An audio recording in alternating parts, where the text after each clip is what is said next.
আজকের জুমায় আল্লাহ রাসূল সাল্লাল্লাহু আলাইহি ওয়াসাল্লাম মুমিন হওয়ার জন্য যে ৬টি উপাদান বর্ণনা করেছেন, তার মধ্যে একটি উপাদান হচ্ছে আল্লাহ পাকের যে কালাম তথা আসমানি গ্রন্থ, তার উপর ঈমান আনতে হবে। এই জন্য ঈমান আনার বিষয়বস্তুগুলো যদিও হাদিস শরীফে উল্লেখ আছে, কিন্তু আমরা সাধারণ মানুষ সদা সর্বদা ওই হাদিসের কেতাব খুলে বা পাঠ করে এগুলো তো অহরহ জানতে পারি না। এই জন্য যুগ শ্রেষ্ঠ আলেম ওলামাগণ আমাদের ইসলাম শিক্ষা, নামাজ শিক্ষা, কালিমা শিক্ষা ইত্যাদি কেতাবে দুইটা কালিমাকে উল্লেখ করেছেন। একটি হলো ঈমানে মুজমাল এবং একটি হলো ঈমানে মুফাসসাল। ঈমানে মুজমাল যেটা সংক্ষিপ্ত ঈমান,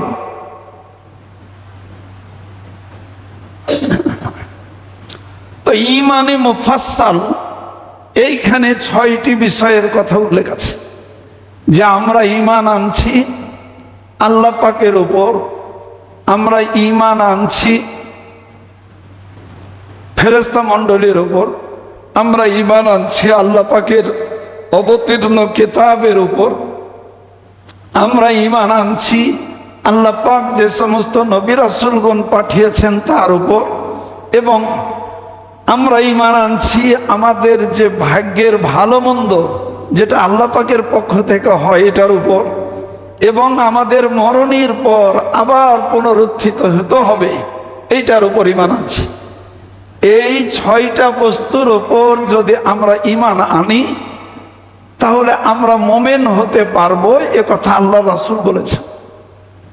এই আলোচনা আমাদের ২-৩ জুমা আগে আলোচনা হয়েছে এবং মাঝে মধ্যেই এই আলোচনা হয়।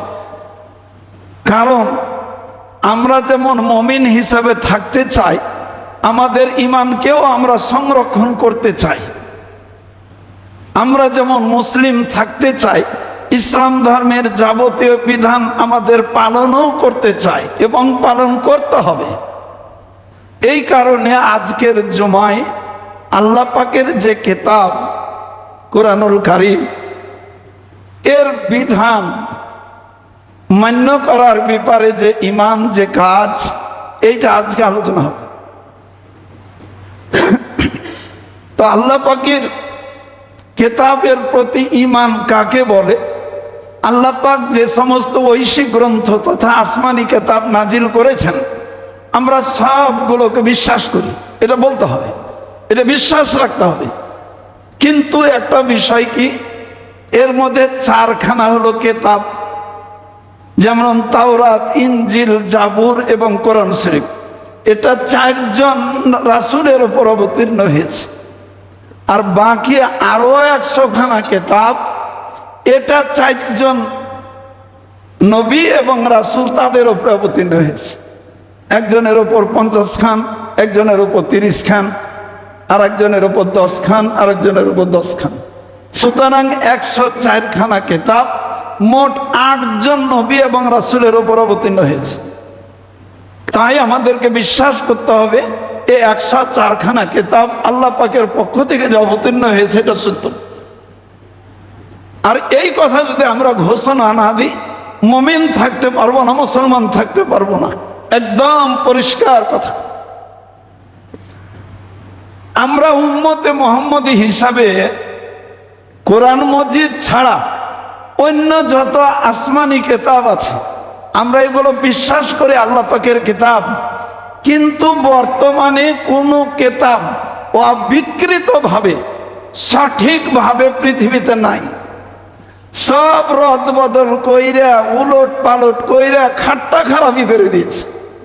বিধায় এখন কোরআনুল কারীম ছাড়া অন্য কোনো আসমানি কিতাব যদি আমাদের সামনে এসে পেশ করে যেটা তাওরাতে অমুক কিতাব কথা আছে, ইঞ্জিলে অমুক কথা আছে, জাবুরে অমুক কথা আছে, কথা যদি বলে বিশ্বাসযোগ্য নয়, কারণ ওগুলো সব বিকৃত হয়ে গেছে।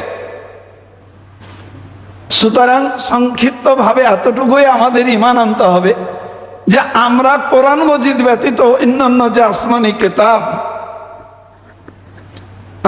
কিতাব এগুলোর প্রতি বিশ্বাস করি, কিন্তু এগুলো অবিকৃত অবস্থায় নাই।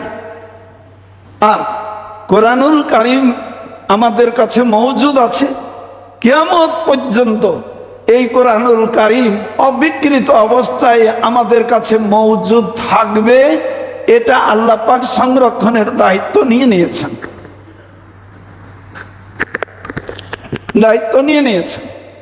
এই কারণে আল্লাহ পাক ঘোষণা করেছেন, ইন্না নাহনু নাযালনা যিকরা ওয়া ইন্না লাহু লাহাফিজুন। কোরআনুল কারীম আমি অবতীর্ণ করেছি এবং কিয়ামত পর্যন্ত এটা সংরক্ষণের দায়িত্ব স্বয়ং আমার। কোনো কারণবশত আল্লাহ পাক না করুন এই কাগজের যে কোরআনুল কারীম এটা যদি ধ্বংস হয়ে যায়, আল্লাহ রাব্বুল আলামিন কিয়ামত পর্যন্ত তার বান্দাদের সিনাকে কোরআনুল কারীম বানাই দিয়েছেন। এটা কিয়ামত পর্যন্ত সংরক্ষিত থাকবে এবং একটা হরফ, একটা নোক্তাও পরিবর্তন হবে না। প্রত্যেকটা বিধানের ওপর আমাদের ঈমান আনা, এগুলো আমরা বিশ্বাস করি, এটা স্বীকার করা এটা ফরজ। ওই ঈমানের 6 ফরজের মধ্যে এক ফরজ। কোনো একটা বিধান যদি মনে করি যে না এই বিধানটা ঠিক নয়, একদম বেমান, মুরতাদ, কাফেরে পরিণত হবে। এটার নাম হলো কিতাবের প্রতি ঈমান। আমি গত জুমায় একটা আলোচনা রেখেছিলাম যে কোরআনুল কারীমের সূরা নিসা 11 নম্বর আয়াতে উল্লেখ করা হয়েছে, পিতামাতার ত্যক্ত সম্পত্তিতে পুরুষ যে পরিমাণ অংশ পাবে, অর্থাৎ ছেলে, মেয়ে পাবে তার অর্ধেক। কেন? এর কয়েকটা কারণও উল্লেখ করেছি। সেই কারণটা হলো পুরুষ দ্বিগুণ সম্পত্তি পায়, ছেলে দ্বিগুণ সম্পত্তি পায়, কিন্তু তার খরচের খাত হলো 3টা, একটা নিজের, একটা স্ত্রীর, একটা ছেলে মেয়েদের। আর মেয়ে যে সম্পত্তি পায় যেটা অর্ধেক, 1 গুণ, তার খরচের একটাও খাত নাই। সুতরাং 3 খরচওয়ালা ছেলে যদি 2 গুণ সম্পদ পায়, যার খরচের খাত 3টা, আর নাই খরচওয়ালা মেয়ে যদি 1 গুণ সম্পদ পায়, যার খরচের খাতই নাই। এই দিক থেকে চিন্তা করলে আল্লাহ পাক ছেলেদের চাইতে মেয়েদের অগ্রাধিকার দিয়েছে। কোরআনুল কারীমকে মানার জন্য আমরা 4 শ্রেণীতে বিভক্ত। কয় শ্রেণীতে? 4 শ্রেণীতে। একটা হলো যারা কোরআনের শিক্ষায় শিক্ষিত মানুষ, অর্থাৎ মাদ্রাসা লেখাপড়া করে যারা কোরআন এবং হাদিসের অর্থ ব্যাখ্যা নিজে করতে পারে, এটা হলো 1 শ্রেণীর মানুষ, যারা কোরআনের শিক্ষায় শিক্ষিত মানুষ। এরা সম্পূর্ণভাবে এটা স্বীকার করে যে এটা আল্লাহ পাকের বিধিবিধান এবং তারা বিশ্বাস করে। আর 1 শ্রেণীর মানুষ আছে যারা কোরআনের শিক্ষার আলোকে আলোকিত মানুষ, তারা কোরআনুল কারীম এবং হাদিস শরীফের অর্থ এবং ব্যাখ্যা করতে পারবে না, যারা সাধারণ মানুষ, কিন্তু কোরআনের শিক্ষার আলোকে তারা আলোকিত মানুষ। এই যে এখানে লাইটটা জ্বলে, এই লাইটের কারণে আপনারাও আলো পাচ্ছেন, আমিও আলো পাচ্ছি। এই লাইটের আলোকে আমরা সবাই আলোকিত হচ্ছি। ঠিক তেমনি ভাবে মাদ্রাসায় গুলোতে, ইসলামিয়া মাদ্রাসা হোক, আলিয়া মাদ্রাসা হোক, যে কোনো ধরনের মাদ্রাসা হোক, যেখানে কোরআন হাদিস চর্চা হয়, এই কোরআনের শিক্ষায় শিক্ষিত মানুষ হয়, ওখানে আলো জ্বলে। এবং ওলামায়ে কেরাম এই কোরআনের শিক্ষায় শিক্ষিত মানুষ। আর যারা এই ওলামায়ে কেরাম মাদ্রাসা শিক্ষার এই আলো যাদের কাছে উদ্ভাসিত হয় এবং তারা মনে বিশ্বাস করে যে কোরআনুল কারিমে যা আছে, হাদিস শরীফে যা আছে, এগুলো সত্য এবং আমরা বিশ্বাস করি এবং মানি, এই শ্রেণীর মানুষগুলো হলো কোরআনের শিক্ষায় আলোকিত মানুষ। এই দুই শ্রেণীর মানুষ আল্লাহ পাকের সন্তুষ্টিও পাবে, হাসরের দিন তারা নাজাত পেয়ে যাবে, নাজাত পেয়ে যাবে।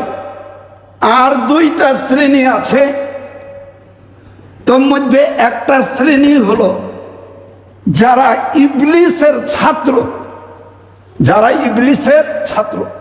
আর এক শ্রেণীর মানুষ আছে যারা ইবলিসের ছাত্রের অনুসারী।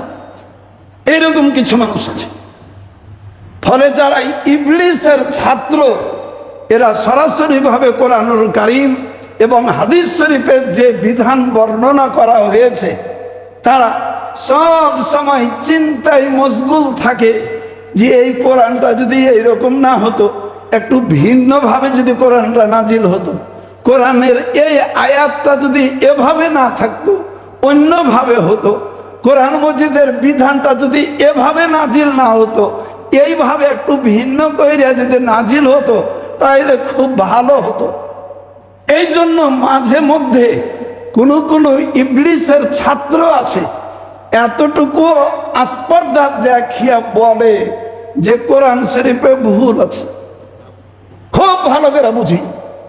এবং অনেক অনেক ইবলিসের ছাত্র আছে যারা মনে করে কোরআন মজিদের অনেক বিধান যুক্তির দিক থেকে ঠিক নয়, যারা মনে করে কোরআন মজিদের কোনো কোনো বিধান এটা পালন না করলেও গুনাহ হবে না। এইরকম কিছু ছাত্র ইবলিসের বর্তমানে আছে। এটা আমি বলি না, বুঝতে পারলেন? এটা আল্লাহ পাক কোরআনুল কারীমের কথা বলে দিয়েছে। কোথায়? সূরাত ইউনূস, সূরাত ইউনূস 15 নম্বর আয়াত। এটা আল্লাহ পাক বলছেন, ওয়াইযা তুতলা আলাইহিম আয়াতুনা বাইয়িনাতিন। আমি যখন আমার বান্দাদের কাছে কোরআনুল কারীমের আয়াত তেলাওয়াত করা হয়, বাইয়িনাতিন, সুস্পষ্টভাবে, ক্বালাল্লাযীনা লা ইয়ারজুনা লিকাআনা, যারা আল্লাহ পাকের ওই পরকাল দিবসকে বিশ্বাস করে না, বা আল্লাহ পাকের কাছে আমাকে জবাবদিহিতা করতে হবে এই ভয় যাদের অন্তরে নাই, ইতি লে কোরআনিন গায়রিন হাজা, ওই তো আল্লাহ পাকের এই কোরআনুল কারীমের বিধানগুলো আমাদের সামঞ্জস্যশীল নয়, আমাদের অনুকূল নয়। ফলে আল্লাহ পাক যদি একটা ভিন্ন কোরআন অবতীর্ণ করতেন তাহলে খুব ভালো হতো। আর বলে আও বাদদেলহু, কিংবা আল্লাহ রাব্বুল আলামিন যদি কোরআনের বিধানগুলোকে কিছু পাল্টিয়ে দিতেন তাহলে খুব ভালো হতো। আল্লাহ রাসূল সাল্লাল্লাহু আলাইহি সাল্লাম তখন বলতেন, কুল মা ইয়াকুনু লি আন উবাদদালাহু মিন লিকাই নাফসি, আমার জন্য এটা সম্ভব নয় যে আল্লাহ রাব্বুল আলামিন যে কোরআন নাজিল করেছেন, যার বিধান নাজিল করেছেন, আমি এটা পরিবর্তনের এটা ক্ষমতা রাখি না। এটা আল্লাহ রাসূল সাল্লাল্লাহু আলাইহি সাল্লাম তিনি ঘোষণা করে দিয়েছেন।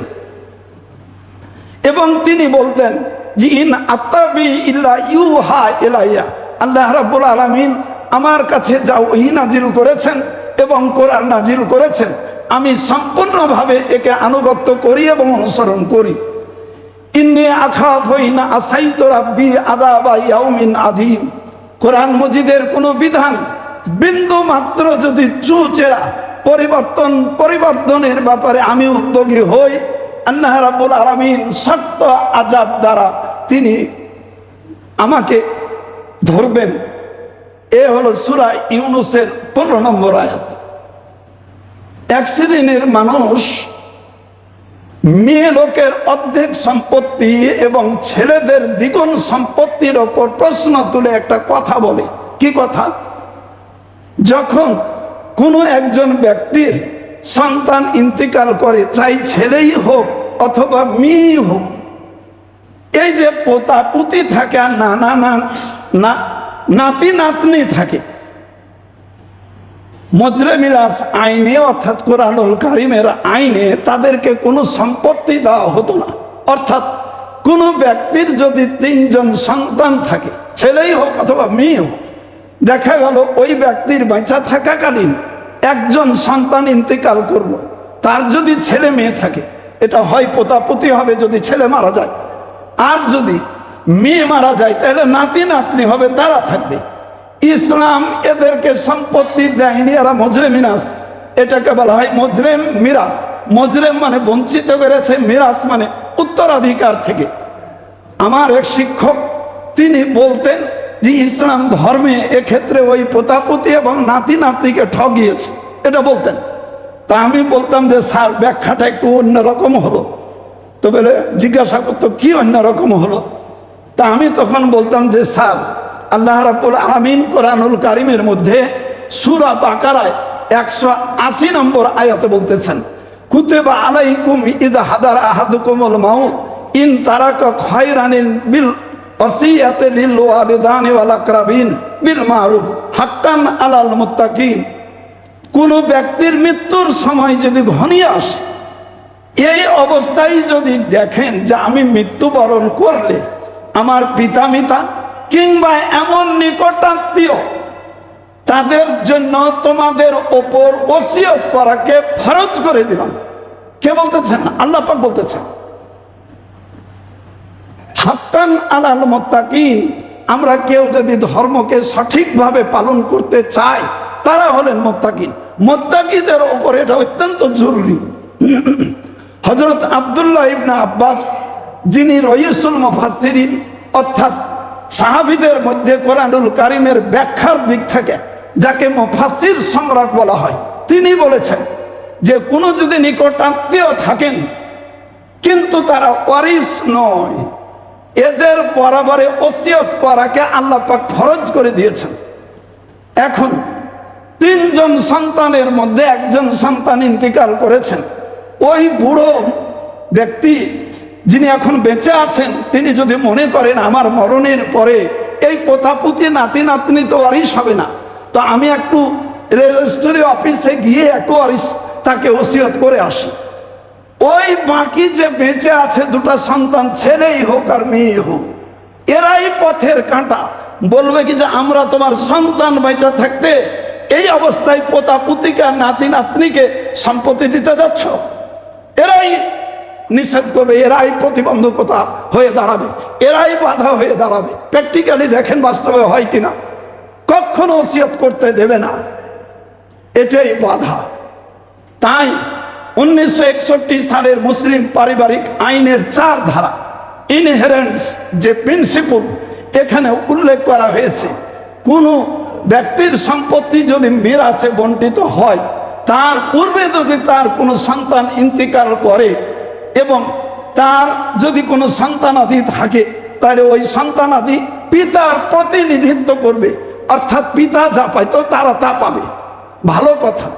তাহলে এই আইনে সন্তানের কথা যদি উল্লেখ না করে যদি এইটা থাকতো যে ওই ব্যক্তির যদি বাঁচা থাকাকালীন যে সম্পত্তি পাইতেন, তার অবর্তমানে তার ওয়ারিসেরা যে সম্পত্তি পাইতেন সেটাই পাবে, তাহলে ওই পোতাপুতিনের যে বাবা তারা বঞ্চিত হতো না, ওই নাতি নাতনির যে মা সে বঞ্চিত হতো না।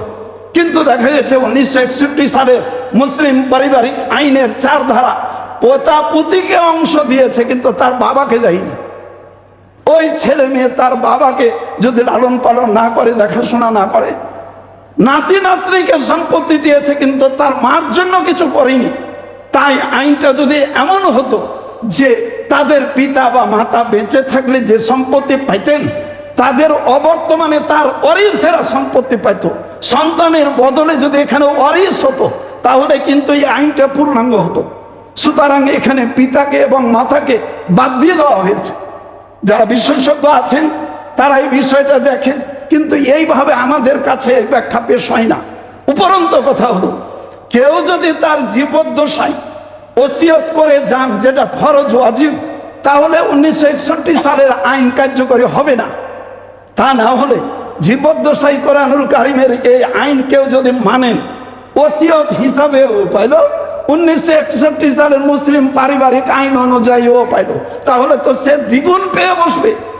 খেয়াল করি একটি, দ্বিগুণ পেয়ে বসবে।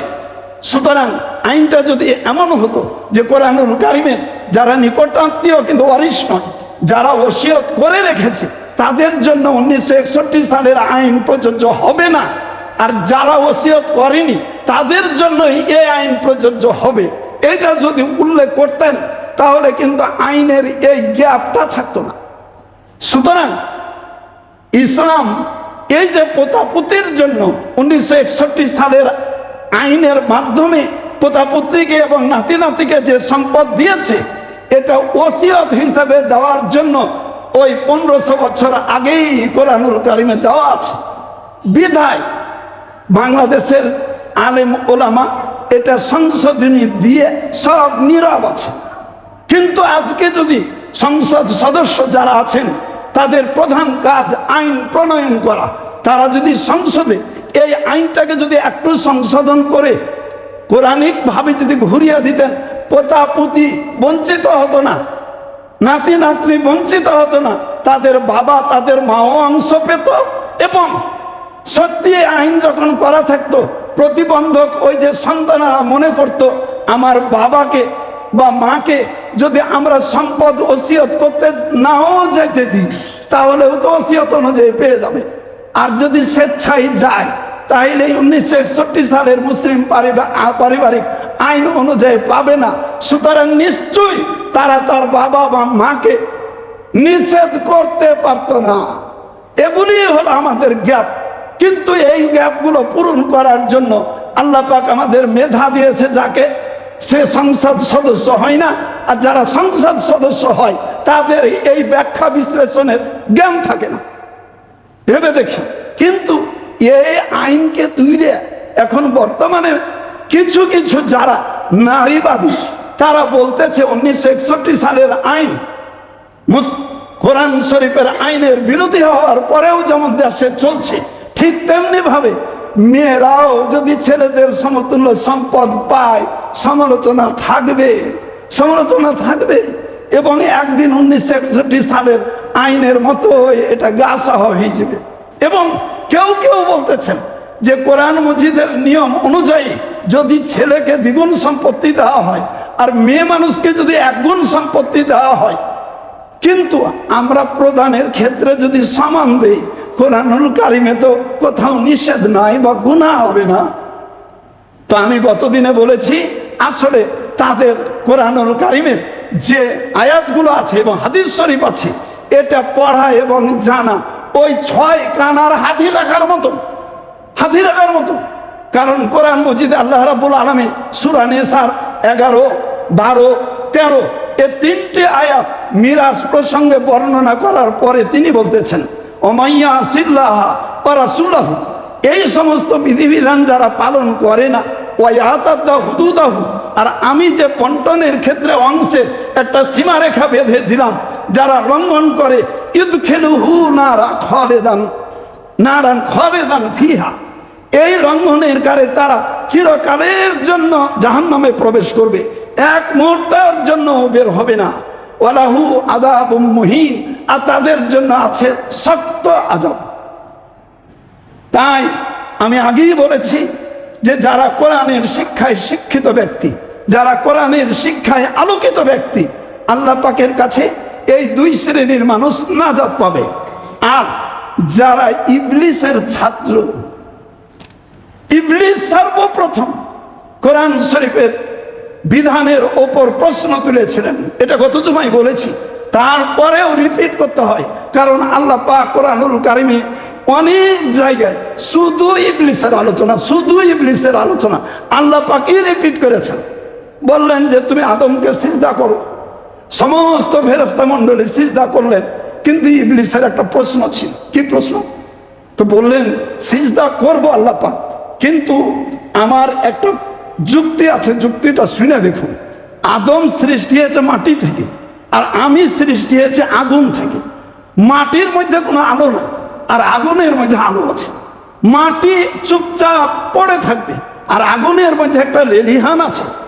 সুতরাং মাটির চাইতে আগুন উত্তম, আর নিয়ম অনুযায়ী যে অধম হয় সে উত্তমকে সিজদা করবে।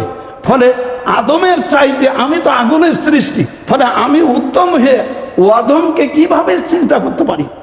বলুন, কোরআনুল কারিমের বিধানের ব্যাপারে সর্বপ্রথম যে বিরুদ্ধে যুক্তি দাঁড় করিয়েছিল সে হলো ইবলিস। এটা আমি বলি না, এটা কোরআন বলে, কোরআন বলে। তাই আল্লাহ পাক শুধু একটা কথা বলেছিলেন যে আদমের দিকে তাকালি মাটির তৈরি, তোর দিকে তাকালি আগুনের তৈরি, কিন্তু একবার আমার দিকে তাকালি না। হুকুমটা কার? হুকুমটা কার? তো আল্লাহ পাক ঘোষণা করে দিয়েছেন নারীদের সম্পত্তি 1 গুণ, পুরুষদের সম্পত্তি 2 গুণ। 2 গুণ পেয়ে হাতে থাকে না, সব খরচ হয়ে যায়, আর 1 গুণ যেটা পায় সব জমা থাকে। ফলে কে বেশি পাইল? এই জন্য আল্লাহ রাব্বুল আলামিনের প্রত্যেকটা বিধানের বহু হিকমত আছে, বহু কল্যাণ আছে, কিন্তু যাদের মেধা মস্তিষ্ক ইবলিস মার্কা, আল্লাহ পাকের বিধানের এই কৌশল আর হিকমত তারা কোনোদিনই বুঝে উঠতে পারে না, বুঝে উঠতে পারে না। আপনাদেরকে সমস্ত গল্প কেন বলছি? কথাটুকু শোনেন, কেন বলছি? একজন ইমাম, তার দায়িত্ব প্রত্যেকটি মুসল্লিকে জাহান্নামের পথ থেকে সতর্ক করে জান্নাতের পথ দেখানো, এইটাই তার দায়িত্ব। আমি জানি না আমার কোনো মুসল্লি বাইরে পাড়িয়ে গেলে 4 স্টলে বসে যদি বলেন বাংলাদেশের মাওলানারা কি পেয়েছে, কি একটা কমিশনের রিপোর্ট দিয়েছে না দিয়েছে, এই যে বাইরে বাড়িয়ে একেবারে বিরাট মিটিং ডেকে দিছে, আর প্রত্যেক মসজিদেও শুধু এগুলো আলোচনা করতেছে। কথাটুকু বুঝে কোনো একজন মানুষ যদি 4 স্টলে বসে রাস্তায় হাটে ঘাটে একটু যদি এইরকম কটাক্ষ করে বিদ্রুপাত্মক মন্তব্য করেন, আপনি ঈমান হারা হয়ে যাবেন। এই জন্য আপনাকে হাসরের দিন কঠিন জবাবদিহিতা করতে হবে। আপনি নামাজ পড়েন না, আমার কাছে কথা শুনুন, 60 বছর নামাজ পড়েন না, কিন্তু একদিন যদি আল্লাহ পাককে বলেন যে আল্লাহ পাক, পৃথিবীতে যে দরবারগুলো আছে এগুলোর টাইম আছে, কখন খোলা থাকে কখন বন্ধ হয়ে যায়, টাইম মতো অফিস আদালত আছে, কিন্তু আল্লাহ পাক তুমি এমন একটা দরবার পরিচালনা করো বিশ্বের, দিন রাত্রির কখনো বন্ধ থাকে না। তো আল্লাহ পাক আমার মতো একজন অধম বান্দা সারা জীবন ধরে নামাজ আদায় করিনি, আল্লাহ পাক মেহরবানি করে আমাকে ক্ষমা করে দিন। তো আল্লাহ পাক ওই বান্দাকে ক্ষমা করে দিবেন, ক্ষমা করে দিবেন, যেহেতু এটা আল্লাহ পাকের হক।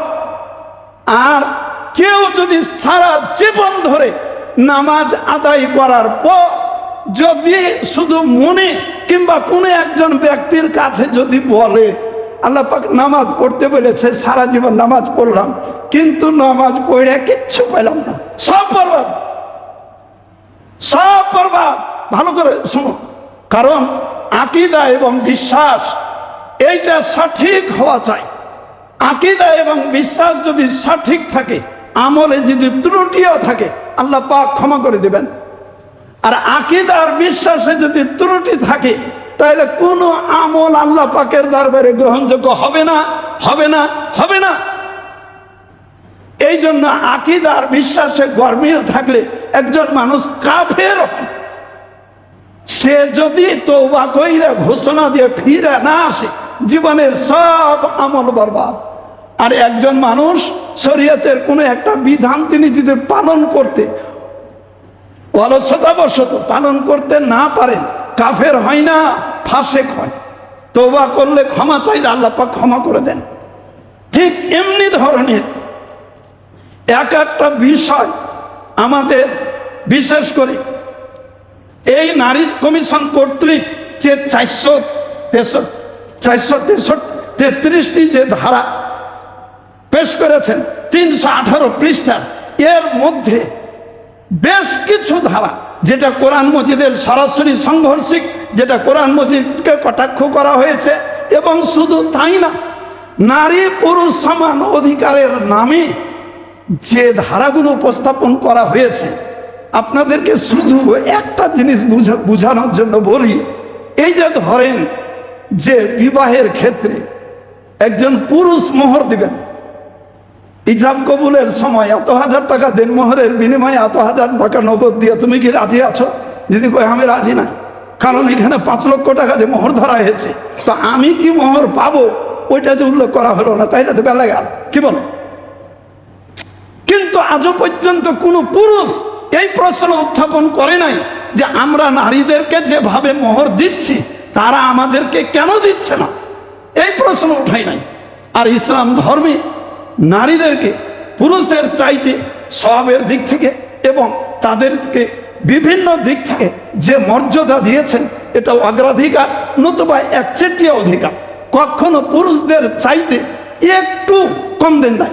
তাই আল্লাহ পাক বলেছেন, মান আমিলা সালিহান মিন যাকারিন আও উনসা, কেউ যদি ভালো কাজ করে, চাইছে পুরুষ হোক অথবা চাইছে স্ত্রী হোক, লা নুহিয়ান্নাহুম হায়াতান তাইয়্যিবাতান, আমি আল্লাহ রাব্বুল আলামিন তাদেরকে দুনিয়া এবং পরকালে একটা সুখের জীবন দান করব।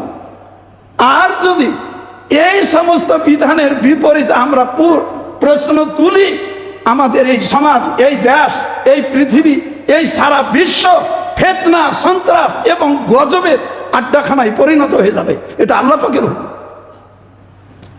তাই দেখুন আস্তে আস্তে আমরা কোন জায়গায় নেমেছি, আসলে এটা চিন্তা করা যায় না। তাই একটা হাদিস শরীফ আছে যে কোনো একজন মুমিন যদি জান্নাত পায়, তাহলে হাদিস শরীফ আছে আল্লাহ পাক তাকে 70টা হুর দান করবে। এই হুর যে দান করবে, কিন্তু তার যে স্ত্রী কিন্তু থাকবে। তো স্ত্রী জিজ্ঞাসা করবে, মানা আনতুন না, তোমরা কে? তখন বলে আনা মাজিদাতুন, কইছে আমরা অতিরিক্ত আছি, যদি প্রয়োজন লাগে আমরা সেবাই নিয়োজিত। কিন্তু সমস্ত হুরদের মালিক হবে তার নিজ স্ত্রী। এখন কোন একজন মহিলার মাথায় যদি এ চিন্তা আসে সমান অধিকারের জন্য, যে তাইলে পরকালে এইরকম ৭০টা জামাইকে আমরা পাবো না, সমান অধিকারের ক্ষেত্রে কেউ যদি এই চিন্তাটা করেই থাকে, সব প্রশ্নের উত্তর ইসলাম ধর্মে আছে, আমরা জানি না, ওইভাবে আমাদের কাছে পেশ করা হয় না। তাই কোনো একজন মানুষকে আল্লাহ রাব্বুল আলামিন জান্নাতের জন্য যখন কবুল করবেন, তখন তাকে 6টা স্পেশালি বৈশিষ্ট্য দিয়ে জান্নাতি হিসাবে কবুল করবেন। কি 6টা বৈশিষ্ট্য? 1 নম্বর বৈশিষ্ট্য আসবে, হযরত আদম আলাইহিস সালামের মতো তার দেহের আকৃতি হবে। অর্থাৎ যতটা জান্নাতি মানুষ আজকে আমরা উচ্চতায় বা প্রস্থে বা মোটা বা চিকনা হওয়ার দিক থেকে আমাদের যে দেহ অবধ, আল্লাহ পাক জান্নাতি হিসেবে কবুল করলে 60 গজ দৈর্ঘ্য, 60 হাত দৈর্ঘ্য এবং 7 হাত প্রস্থ, এই আকৃতি করে জান্নাতে প্রবেশ করবেন। এটা 1 নম্বর বৈশিষ্ট্য, হযরত আদম আলাইহিস সালামের আকৃতি দান করবেন। 2 নম্বরে আল্লাহ রাব্বুল আলামিন আমাদেরকে, প্রত্যেক মানুষ চায় যে আমরা যেন দৈহিকভাবে খুব সুন্দরের অধিকারী হই। তাই আল্লাহ রাব্বুল আলামিন হযরত ইউসুফ আলাইহিস সালামের মতো তাকে সৌন্দর্যের প্রতীক করে দিবেন, আর এই অবস্থায় বলতে পারেন জান্নাতে প্রবেশ করবেন। সৌন্দর্যের বিষয়টা কেমন খালি একটুখানি বলি। হযরত ইউসুফ আলাইহিস সালাম কত সুন্দর ছিলেন। দীর্ঘদিন পর্যন্ত জুলাইখার কাছে থাকার পরে একটা ব্রেক ফেল করতে যাচ্ছে। কোরআন মজিদে কথা উল্লেখ আছে, সমস্ত নারীরা তাকে ছিছা করতে লাগলো যে তুমি যদি তোমার মতো একটা মান সম্মান রাখা একটা যদি মানুষের সাথে তুমি এরকম কাজ করতে, তাহলে একটা না মাইনে নেওয়ার মতো কথা ছিল। কিন্তু যে চাকর কৃতদাস কেমনে এটা মানায়? তাই তারা যখন এই ঘৃণারি করলো, কোরআনুল কারিমে সূরা ইউসুফে দেওয়া আছে যে হযরত তখন এই জুলাইখা তখন একটা সুন্দর আপ্যায়নের ব্যবস্থা করেছিলেন। সেই আপ্যায়নের যে ঘর, এই ঘরের 2টা গেট এবং 2 দিকে খাবার বিষয়াদি, মাঝখান দিয়া রাস্তা, সামনে কি কয়েছে ডেস্ক খাবারের জিনিস। তো তখনকার যুগে এখন আমরা অনেকের কাছে খাবার পরিবেশন করলে এক একটা দেশের, এক একটা সমাজের এক একটা স্টাইল থাকে। তো ওই সময়ের একটা স্টাইল ছিল এই, যেমন বর্তমানে আমরা ওই যে ভদ্র মানুষ যদি আসে তাহলে গিলাস এখন আর পানি দিই না, এখন কিন্তু ইনটেক বোতলে দিই, বোতলটা কাইটাও দিই না। কেন মেহমান হয়তো মনে করে আমাকে 2 নম্বরই পানি এমনি দিয়ে দিয়েছে নাকি, এই জন্য উনি কাটলে যেন মনে করে যেন এটা ইনটেক বোতল। এই যে একটা সিস্টেম এক একটা সমাজে। তো তখনকার দিনে এমন একটা সিস্টেম ছিল যে প্রত্যেককে কোনো ফল দিলে একটা চাকুয়া দিয়ে দিতে হতো, নিজে কেটে কেটে খাবে, এটাই ছিল তখনকার সিস্টেম। আর ইউসুফকে বলে রেখেছিল যে ইউসুফ, যখন আমি তোমাকে ইউসুফ বলে ডাক দিব, তুমি শুধু এই দরজাতে ঢুকবে আর ওই দরজাতে বাড়ি যাবে, খালি এতটুকু কাজ করবা। আর তখন তো পর্দা প্রথা তখন ফরজও ছিল না। সুতরাং ইউসুফ আলাইহিস সালাম আল্লাহ পাকের নবী হওয়ার পরে এই কাজটা তিনি কিন্তু কোনো হারামি কাজ করেননি, অবৈধ কাজ করেননি। তাই সমস্ত মহিলারাকে যখন ওই ফল আর চাকু দিয়ে দিল, যে বললো যে হ্যাঁ এবার আমরা খাই। খাবারের তখনও একটা আদব ছিল যে যিনি মালিক তিনি কিন্তু বিসমিল্লাহটা আগে করিয়ে দিতেন। তো যখন করিয়ে দিলেন জুলাইখায় বিসমিল্লাহ বললো ইউসুফ, তখন ইউসুফ বের হয়েছে। আর এইরকম মুহূর্তে সমস্ত রমণীরা ইউসুফের দিকে তাকিয়ে আছে, কে 1 আঙ্গুল, কে 2 আঙ্গুল, কে 3 আঙ্গুল, কে 4 আঙ্গুল, সমস্ত আঙ্গুলগুলোকে কেটে ফেলেছে। আর সবাই বলতেছে আহাজা বাশারা, একে একজন মানুষ না, ইন হাযা ইল্লা মালাকুন কারীম, নাকি একজন সম্মানিত ফেরেশতা, আর এদিকে আঙ্গুল কেটে ফেলে দিয়েছে। তখন বলতেছে যে আমার সম্মানিত বোনেরা, আমাকে তোমরা যেই কাজের জন্য তিরস্কার করছিলা, আমি বছরের পর বছর এই দাসকে আমার কাছে রেখেছি, আমি সামান্য একটু ব্রেক ফেল করেছি, অ্যাক্সিডেন্ট করিনি, আর তোমরা একটু সময়ের জন্য ওই ইউসুফকে দেখে তোমরা তো মোটে অ্যাক্সিডেন্টই ঘটিয়ে দিলে। তাই আল্লাহ রাব্বুল আলামিন হযরত ইউসুফ আলাইহিস সালামকে কি সৌন্দর্য আর কি রূপদান করেছিলেন। প্রত্যেকটা মানুষ যখন জান্নাতে প্রবেশ করবেন তাকে ইউসুফ আলাইহিস সালামের মতো সৌন্দর্য দান করবেন, তারপরে জান্নাতে যাবেন। 3 নম্বর হলো আমাদের যার যা বৈশিষ্ট্য, তার মধ্যে সবচাইতে উত্তম বৈশিষ্ট্য একটা কণ্ঠস্বর। গলা যদি 5 ফাটা হয় আর যদি খারাপ লাগে, এটার দুঃখে কুকুরও সুইসাইড করতে চাহে। এই জন্য আজান ভালো লাগে না, তাই আজান দিলে দেখেন অনেক গেলা কুকুর আছে ঘ্যাও ঘ্যাও করতে শুরু করে দেয়, বুঝতে পারলেন? তার মানে ওর কাছে কণ্ঠস্বর ভালো না। এই জন্য কণ্ঠস্বরের একটা মূল্য আছে, বুঝতে পারলেন?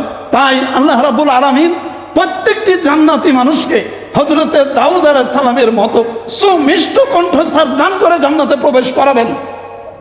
এই জন্য হযরত দাউদ আলাইহিস সালাম যদি স্থলভাগে যদি তিনি ওই জব্বুর কিতাব পড়তেন, সমস্ত বৃক্ষ রাজিরা কাত হয়ে শুনতেন, পর্বত রাজি পর্যন্ত টেঁড়া হয়ে যেতেন।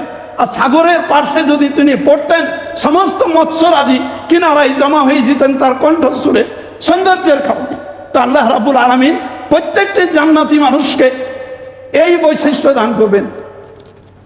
আমরা যখন জান্নাতে প্রবেশ করব, তখন আল্লাহ রাব্বুল আলামিন আমাদের সবাইকে জান্নাতের সেই সুখ, জান্নাতের সেই সম্ভব, এটা উপভোগ করার জন্য 33 বছরের যুবক করে হযরত ঈসা আলাইহিস সালামের মতন বয়স দিয়ে জান্নাতে প্রবেশ করাবেন। আর নিজের দেহ যদি সুখ না থাকে, অন্যের সুখ আসলে এটা ভোগ করা যায় না। আপনি যদি অসুস্থ হন, পুরা বাতাস আপনাকে ভালো লাগবে না, কিন্তু সুস্থ মানুষই পুরা বাতাস ভোগ করতে পারে। সুতরাং নিজের সুস্থতা আগে দরকার। তাই যৌবন কালের মতো সুস্থতা অন্য সময় পাওয়া যায় না। এই জন্য আল্লাহ পাক হযরত ঈসা আলাইহিস সালামের মতো যুবক বানিয়ে জান্নাতে প্রবেশ করাবেন। আর আমাদের যত রকমের ঐশ্বর্য আছে, প্রত্যেকটি বেহেশতি মানুষকে আল্লাহ রাব্বুল আলামিন সুলাইমান আলাইহিস সালামের মতো যত ধন সম্পদ আছে, এতটুকু ধন সম্পদের মালিক করে দিবেন। কিন্তু খরচের জায়গা কোথায়? মালিক বানিয়ে দিবেন। সবচেয়ে 6 নম্বর, আল্লাহ পাকের রাসূল সাল্লাল্লাহু আলাইহি সাল্লাম যিনি খুলুকুন আজিমের যিনি অধিকারী। এই জন্য চরিত্র হলো তিন প্রকার। একরকম চরিত্র অন্যায়ের ক্ষেত্রে প্রতিশোধ নেওয়া, এটা কিন্তু নিম্নমানের। আর এক রকম চরিত্র অন্যায়ের ক্ষেত্রে যে নীরবে সহ্য করে, কিছু বলে না, এটা হলো মাঝারি চরিত্র। আর অন্যায়ের ক্ষেত্রে যে ইসলাম অনুমোদিত পন্থায় সংশোধন করে দিতে চায়, এই চরিত্রকে বলা হয় খুলুকুন আজিম।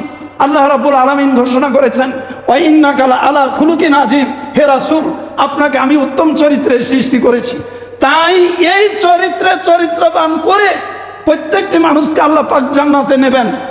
কোন মহিলা, ভালো করে মনে রাখেন, যদি হিংসা করে ইসলামের ওপর যে একজন পুরুষকে 70টা হুর দেওয়া হবে, আমাদেরকে কয়টা জামাই দেওয়া হবে, আল্লাহ রাব্বুল আলামিন যে মহিলাকে বেহেশতের জন্য কবুল করবেন, এই 6টা বৈশিষ্ট্য দান করার পরে এমন কোনো অসুচি চিন্তা ভাবনা তার অন্তরে যাবে না, এবং কোনোদিন আল্লাহ পাকের কাছে চাইবে না যে আল্লাহ পাক আমার স্বামী ছাড়া অন্য কোনো জামাইয়ের প্রয়োজন আছে। আল্লাহ রাব্বুল আলামিন বড় হাকিম, তিনি হিকমত আলা, তিনি প্রত্যেকটা জিনিসকে ব্যালেন্স করে আমাদের কাছে উপস্থাপন করেছেন। কাউরির সাথে যুদ্ধ করার দরকার নাই, উস্কানির দরকার নাই। আমরা শুধু একটা কথাই জানবো, কোরআনের শিক্ষায় আলোকিত মানুষ হব। কোরআন শরীফে যা আছে সঠিক, আমরা যতটুকু পারবো পালন করব।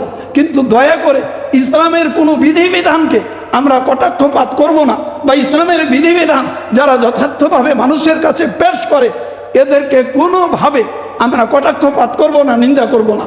এখানে আমাদের ইমানের খাতরা আছে। আল্লাহ রাব্বুল আলামিন আমাদেরকে কোরআনুল কারীমের বিধানসমূহ সঠিকভাবে বুঝা এবং সাধ্যমতো পালন করার তৌফিক দান করুন।